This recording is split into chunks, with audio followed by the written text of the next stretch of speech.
तो देखिए पोलैंड जैसी कंट्री का स्पेशली वर्क परमिट अगर आपको कोई बेच रहा है, अल्लाह दे बंदे हो, खुदा दा खौफ खाओ, ये तो भाई किसी ने चिपकाया है चेपी की तरह। आपसे बड़ा खोता कोई नहीं है। बंदूक तो साढ़े को इत्थे हैगी नहीं, तो गोली नहीं मार सकते, लेकिन मैं चंड यह जी जोर दी मारदा ना। अस्सलाम वालेकुम मेरे प्यारे पाकिस्तानियों, उम्मीद है आप खैरियत से होंगे। नहीं है तो क्या हुआ, अभी कर देते हैं। तो यार आज मैं बात करना चाहता हूँ आपके साथ वर्क परमिट के बारे में। हम सबसे पहले थोड़ा सा ब्रीफली डिस्कस करेंगे कि वर्क परमिट होता क्या है, और उसके बाद मैं आपके साथ दो रियल लाइफ स्टोरी शेयर करना चाहूँगा, एक लेबरिंग क्लास के इंसान की और एक होगी एक पढ़े लिखे इंसान की। वर्क परमिट होता क्या है? देखिए जी, वर्क परमिट जो है ना वो एक कागज़ के टुकड़े का नाम है। हाँ जी, literally it is a piece of paper, but of course उसके ऊपर जो प्रिंटेड होता है उस चीज़ की वैल्यू होती है। होता ये है कि यहाँ पर इन फॉरेन कंट्रीज़ में जब इनको किसी फॉरेनर को हायर करना होता है किसी भी पर्टिकुलर जॉब के लिए, चाहे वो ब्लू कॉलर जॉब हो यानी कि लेबर क्लास की जॉब या वाइट कॉलर जॉब, तो उसके लिए इनको यहाँ की लेबर अथॉरिटी से एक डॉक्यूमेंट चाहिए होता है जिसका नाम होता है वर्क परमिट। वो डॉक्यूमेंट इसलिए दरकार होता है क्योंकि यहाँ के जो लोकल्स हैं, जो यहाँ के सिटीजन्स हैं इन कंट्रीज़ के, जिस भी पर्टिकुलर कंट्री के लिए वो वर्क परमिट अप्लाई किया जा रहा है, सबसे पहले उधर से उस कंपनी को वो बंदा ढूंढना होता है जो पोजीशन वो फिल करना चाह रहे हैं उसके लिए। तो सबसे पहले उनको लोकली वो जॉब ऐड लगाना होगा दिखाने के लिए बाद में अथॉरिटीज़ को कि भाईजान हमने कोशिश की थी लेकिन हमें बंदा नहीं मिला। अथॉरिटीज़ ये रिक्वायर क्यों करती हैं? देखिए उनका एक सिंपल सा मकसद है कि जी यहाँ के जो लोकल सिटीजन्स हैं हमारे, उनको सबसे पहले जॉब्स का मौके प्रोवाइड किए जाएं। वो इसलिए कि यहाँ की अनएम्प्लॉयमेंट कम से कम रहे, यहाँ के लोगों को इकोनॉमिक अपॉर्चुनिटी फॉरेनर से ज़्यादा मिले, and that is the main reason कि ये जो वर्क परमिट की एक लेयर है ये एग्जिस्ट करती है। This is what differentiates a foreigner from a local. अब आते हैं हम अपने स्टोरीज़ के सेगमेंट की तरफ, जो मैंने आपको दो स्टोरी सुनानी थी रियल। सबसे पहले बात करते हैं एक लेबर क्लास के वर्क परमिट की पोर्चुगल के।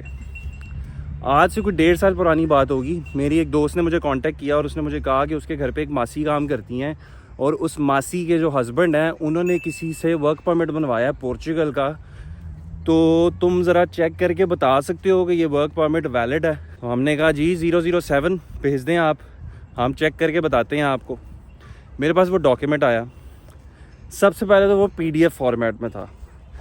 अब लाइक ठीक है, हो सकता है मे भी पोर्चुगल का जो लेबर ऑफिस जहाँ से इन्होंने इशू कराया वो PDF भी दे देते हैं कि भाईजान अपनी USB लैके आना, तानू USB च पा के देवांगे डॉक्यूमेंट, आप ही जाके आराम नाल प्रिंट कर लेना। फिर मैंने उस डॉक्यूमेंट को एनालाइज करना शुरू किया और मैंने देखा कि ये किस कंपनी के नाम पे इशू हुआ हुआ डॉक्यूमेंट।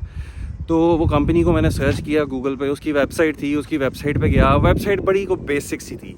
देखिए वेबसाइट बनाना कोई रॉकेट साइंस नहीं है। आप एक सस्ती सी डोमेन लें और उसके ऊपर एक टेम्पलेट डाल के आप वेबसाइट खड़ी कर दें। तो फिर अब अगला स्टेप ये था कि मैं सोचा था कि मैं रजिस्टर ऑफ एंटरप्रेन्योर्स, जो कि यहाँ पे इन कंट्रीज़ में होता है कि आप जाके कोई भी प्राइवेट कंपनी भी हो तो आप उसको जाके सर्च अप कर सकते हैं उसके कंपनी रजिस्ट्रेशन नंबर से। तो वहाँ से आपको पता चल जाता है कि कंपनी किसके नाम से है, कंपनी एक्चुअली क्या करती है।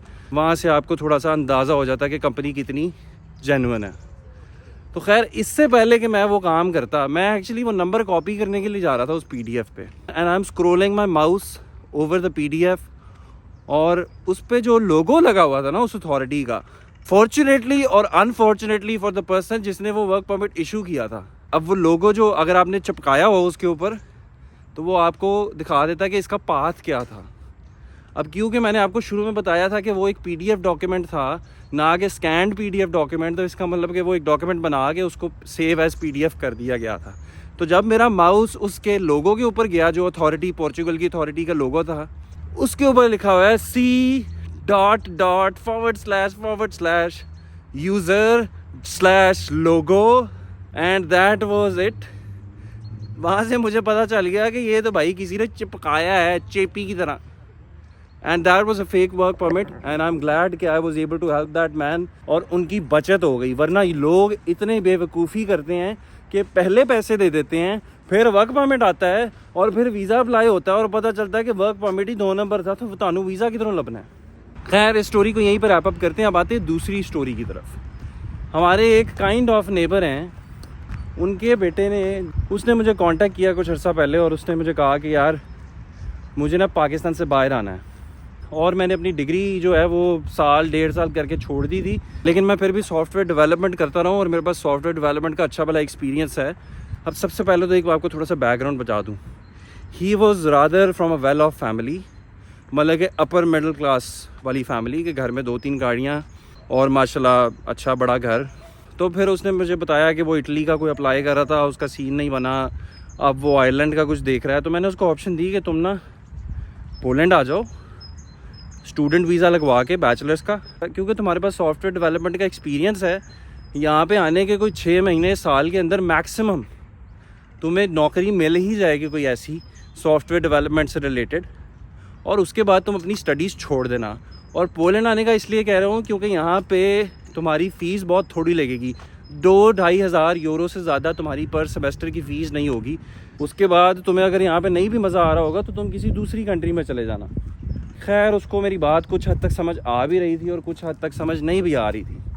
तो उसने मुझे कहा कि यार वो ना आयरलैंड का कोई वर्क परमिट बेच रहा है, मुझे 30 लाख रुपया मांग रहा है वो। तो मैंने कहा कि हाँ अच्छा ठीक है, तुम अगर अफोर्ड कर सकते हो तो कर लो। तो कहता हाँ यार बस गाड़ी बेच रहे हैं, गाड़ी बिकने का वेट कर रहा हूँ, तो फिर देखता हूँ। तो मैंने उसको पूछा उसका अंडरलाइंग पोजीशन क्या होगी, लाइक किस बेसिस पे वो तुम्हें दे रहा है, मतलब कि कोई तुम सॉफ्टवेयर डेवलपमेंट की जॉब से रिलेटेड कोई वर्क परमिट इशू हो रहा है, कोई बिज़नेस के बेसिस पे तुम्हें बुला रहा है कि भाई मैं ये काम करता हूँ और मुझे बंदा चाहिए।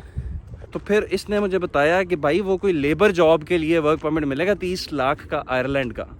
हुण बंदूक तो साढ़े कोल इत्थे हैगी नहीं, तो गोली नहीं मार सकते, लेकिन मैं चंड यह जी जोर दी मारदा ना कि गड्डी विकन तो पहले ए विक जाता। इतनी बड़ी बेवकूफ़ी।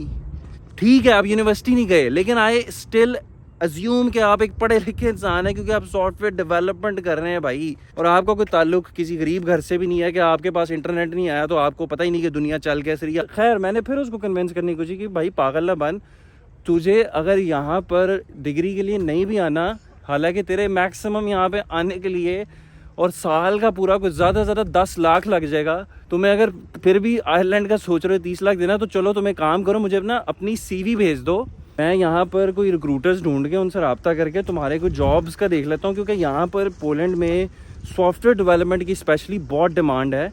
इनफैक्ट मैं 2 लोगों को तो पर्सनली जानता हूँ, वर्क परमिट और रीलोकेशन बोनस वगैरह दे के कंपनीज ने यहाँ पे उनको खुद बुलाया पाकिस्तान से। खैर सबसे पहले अपने माइंड में एक बात उतार लें कि जो आप बेवकूफ़ बन के एजेंट्स को पहले ही पैसे दे देते हैं ना वर्क परमिट भी आने से पहले, आपसे बड़ा खोता कोई नहीं है। क्योंकि ये ज़रूरी नहीं है कि वर्क परमिट आ गया तो अब आपको वीज़ा मिलेगा ही मिलेगा। पहली बात, वर्क परमिट फ़ेक भी हो सकता है। दूसरी बात, अगर वो फेक नहीं भी है तो कोई गारंटी नहीं है कि उसकी बेसिस पे आपको वीज़ा मिलेगा। मैं समझता हूँ मजबूरियाँ होती हैं, इंसान जब उस सिचुएशन में होता है नहीं सोच पाता है इन चीज़ों को इस तरह से, लेकिन मैं इसलिए इस वीडियो के थ्रू आप तक ये मैसेज पहुंचाना चाह रहा हूँ। देखें स्पेशली पोलैंड जैसे मुल्क के लिए अगर आपको कोई वर्क परमिट भेजना है ना, कोई लेबर जॉब करने के लिए कि जी पैकेजिंग की जॉब है या ये नौकरी है वो नौकरी है, खुदा का वास्ता ना लें, वो आपसे झूठ बोल के आपको बेच रहा है। क्योंकि इनके पास मज़दूरों की कोई कमी नहीं है। इनके एक साइड पे यूक्रेन लगता है, जो जंग के बाद यहाँ पे कोई 20-30 लाख वहाँ से लोग आ गए हैं, कोई कमी नहीं है इनको, और एक साइड पे बेलारूस लगता है, वहाँ से भी लोग आ जाते हैं, और वो लोग इनकी ज़ुबान बहुत आसानी से सीख लेते हैं और बोल लेते हैं, और वो सस्ते में काम कर भी देते हैं।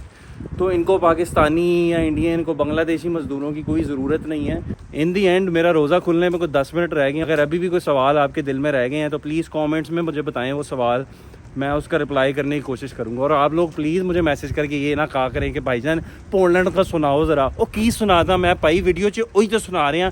कमेंट 'ਚ दसो तुसीं की सुनना है, ताकि मैं तुहानू दसदा वीडियो बना के। मैं सारिਆਂ ਨੂੰ नहीं DM ਦਾ रिप्लाई कर सकता। अल्लाह दे बंदे खुदा दा खौफ खाओ। ऑन लाइटर नोट अपना ख्याल रखिएगा। अल्लाह ने के बान, मैं समैक आउट।